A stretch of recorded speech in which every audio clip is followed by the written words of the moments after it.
CB Pandey साहब मेरे साथ मौजूद हैं, कानूनी मामलों के बड़े जानकार हैं और जज भी रह चुके हैं।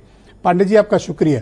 मैं अरविंद केजरीवाल वाले केस की मेरिट आपसे समझना चाहता हूं कि कानूनी रूप से ईडी के लिए कितना मजबूत केस है। देखिए, ईडी तो अभी इन्वेस्टिगेशन के दौरान है ना, अभी तो इन्वेस्टिगेशन कर रही है। अभी उन्होंने तमाम जो इन्वेस्टिगेशन किया उसमें एक केजरीवाल का नाम आया। अब उस इन्वेस्टिगेशन के जो सबूत उनको मिले हैं उसकी वो पुष्टि करना चाहते हैं।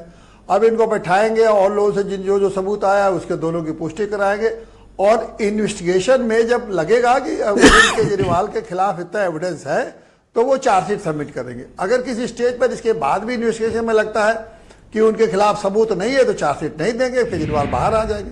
लेकिन अभी तो इन्वेस्टिगेशन के प्रोसेस में वो चल रहा है मामला और उनको ये अधिकार है कि इन्वेस्टिगेशन को, कि उनको इन्वेस्टिगेशन करना अगर चाहते हैं तो किसी को कस्टडी में ले सकते हैं। और कस्टडी में इसलिए लेते हैं कि कुछ रिकवरी कराना है, भले रिकवरी और न हो, लेकिन रिकवरी कराने के लिए वो किसी को भी कस्टडी में लेके और रिकवरी करा सकते हैं और इंट्रोगेट करा सकते हैं, कई लोगों को बैठा के बातचीत कर सकते हैं। वो इन्वेस्टिगेशन का प्रोसेस है। उनके इन्वेस्टिगेशन के इस प्रक्रिया में ना हाई कोर्ट इंटरफियर कर सकती है, ना लोअर कोर्ट इंटरफियर कर सकती है, ना सुप्रीम कोर्ट इंटरफियर कर सकती है।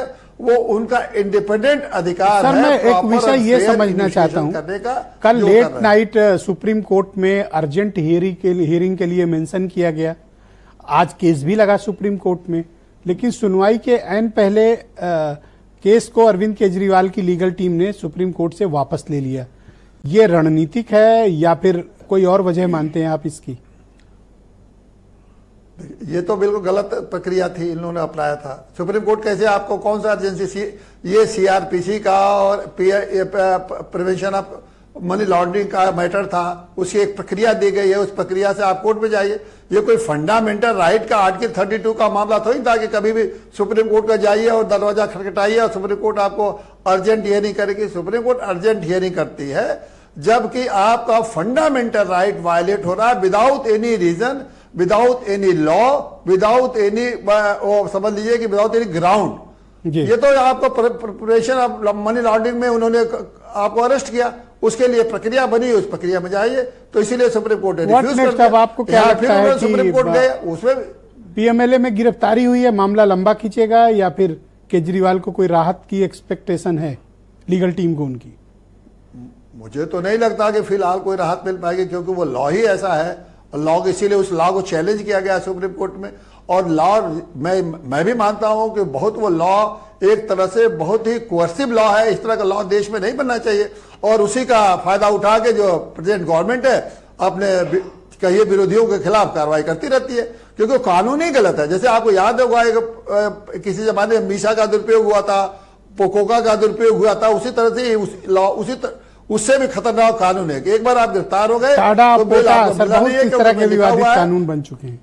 टाडा और पोटा बहुत सारे कानून बन चुके हैं उसी हाँ, तो उसी कैटेगरी का ये भी कानून है। किसी को आप गिरफ्तार कर लेंगे तो उसमें बेल का एक तरह से डिनायल है कि बेल तब मिलेगा जबकि कोर्ट ये सहमत हो जाएगी कि आपने कोई अपराध नहीं किया।